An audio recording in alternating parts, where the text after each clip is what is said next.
Hello les amis, je vous retrouve pour une nouvelle vidéo sur le football anglais et je vais vous présenter le match Tottenham contre Manchester City. C'est un match qui a lieu ce dimanche 5 février 2023 à 17h30 pour le compte de la 22e journée du championnat d'Angleterre de Première Ligue. Et donc Tottenham le 5e reçoit Manchester City le 2e. C'est un match de haut de tableau, ça va être super intéressant. Donc je vais revenir sur le classement des deux équipes en Première Ligue avec leurs statistiques. On verra les meilleurs buteurs et meilleurs passeurs de ces deux équipes, également les 10 derniers résultats pour se faire une idée de la forme du moment et aussi les compos d'équipe probables possibles avec les tactiques éventuelles.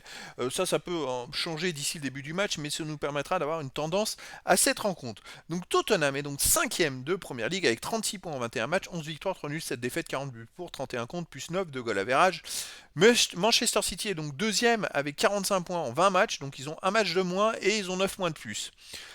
Ils ont fait 14 victoires, 3 nuls, 3 défaites, 53 buts pour 20 contre, plus 33 de goal average. C'est une équipe qui marque énormément de buts, qui fait souvent des cartons grâce à son attaquant. D'ailleurs, on va le voir dans les statistiques. C'est une équipe de toute façon qui peut battre n'importe qui et n'importe quand. Alors, on va aller voir les meilleurs buteurs. Donc, pour Manchester City, on a donc le meilleur buteur du championnat, qui est Erling Haaland, avec 25 buts en 19 matchs. C'est monstrueux. Il est parti limite pour marquer 50 buts dans la saison. Et côté Tottenham, ils sont pas en reste, il y a le deuxième meilleur marqueur du championnat qui est Harry Kane avec 16 buts en 21 matchs, ce qui est quand même énorme aussi. Côté des passeurs, le meilleur passeur du championnat est Kevin De Bruyne de Manchester City avec 11 passes décisives en 19 matchs. Et côté Tottenham, c'est le quatrième meilleur passeur du championnat de Jan Kulusevski qui a 5 passes en 13 matchs. Donc c'est deux équipes hyper offensives avec lesquelles il y a des buts. Les 10 derniers résultats, alors pour Tottenham, c'est pas terrible, c'est quand même que 4 victoires, 1 nul, 5 défaites, 15 buts pour, 17 contre, moins 2 de goal average. Vous voyez, ils restent quand même sur le match en retard. Alors ils ont joué à Manchester City le 19 janvier dernier. Le match en retard qu'il y avait de la 7e journée, ils ont perdu 4-2. Alors ça peut nous donner quand même une indication sur cette rencontre. Je crois qu'en plus de perdre 4-2, ils menaient 2-0 à la mi-temps. Et Manchester City a marqué 4 buts en deuxième mi-temps. Alors, en première mi-temps, ça veut dire qu'ils sont capables, eux, de gêner Manchester City. En deuxième mi-temps, ils ont carrément coulé. Pour prendre 4 buts à l'extérieur, c'est dommage pour eux, mais c'est vrai que psychologiquement, est-ce que ça peut jouer pour la rencontre du jour? Ça va être la question. De son côté, Manchester City reste sur 6 victoires, 1 nul, 3 défaites, 21 buts pour, 12 contre, plus 9 de goal average. Alors ils ont eu une mauvaise passe, on va dire, mi-janvier. Ils ont perdu 2-0 à Southampton, ils ont perdu 2-1 à Manchester United. C'était plus compliqué, ils étaient menés 2-0 contre Tottenham, après ils ont renversé la situation en marquant 4 buts. Ils viennent de battre Wolverhampton 3 buts à 0. Est-ce que le style de jeu de Manchester City est de nouveau de retour? La confiance, est-ce qu'elle est là?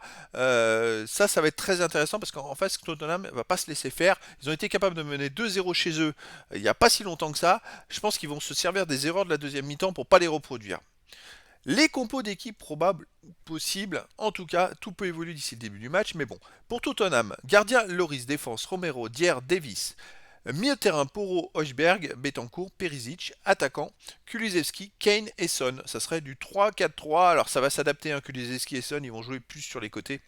Et ils vont s'adapter suivant s'ils ont le ballon, pas le ballon, s'ils doivent presser. Enfin, ça va s'adapter suivant les situations de jeu. Pour Manchester City, gardien Ederson, défense Lewis, Akanji, Laporte, Ake, milieu de terrain Gundogan, Rodri, De Bruyne, attaquant et ailier, Mahrez, Haaland et Grealish. Alors De Bruyne c'est plus un milieu offensif, les deux autres, Rodri et Gundogan, est milieu défensif, et Mahrez et Grealish ce sont plus des ailiers avançantes, ça sera Haaland, donc ce serait un 4-3-3, voilà, donc c'est bien d'avoir toutes ces informations là. En tout cas, c'est pas dit que Tottenham ne fasse pas un résultat contre Manchester City, c'est pas dit que Manchester City ne fasse pas un bon résultat contre eux, parce qu'ils ont été capables de revenir de 2 buts, mener de 2 buts et d'en marquer 4. Là, par contre, c'est à Tottenham. C'est peut-être pas la même paire de manches, ça serait peut-être pas la même chose. En tout cas, ça risque d'être un sacré spectacle. Tottenham, c'est 40 buts en 21 matchs. Manchester City, c'est 53 buts marqués en 20 matchs. Les deux équipes tournent quasiment à Manchester City à 2 buts et demi par match et Tottenham 2 buts par match. Ça risque d'être un bon spectacle. Donc, les amis, je vous donne rendez-vous ce dimanche 5 février 2023 à 17h30 pour le match de la 22e journée du championnat d'Angleterre de Première Ligue.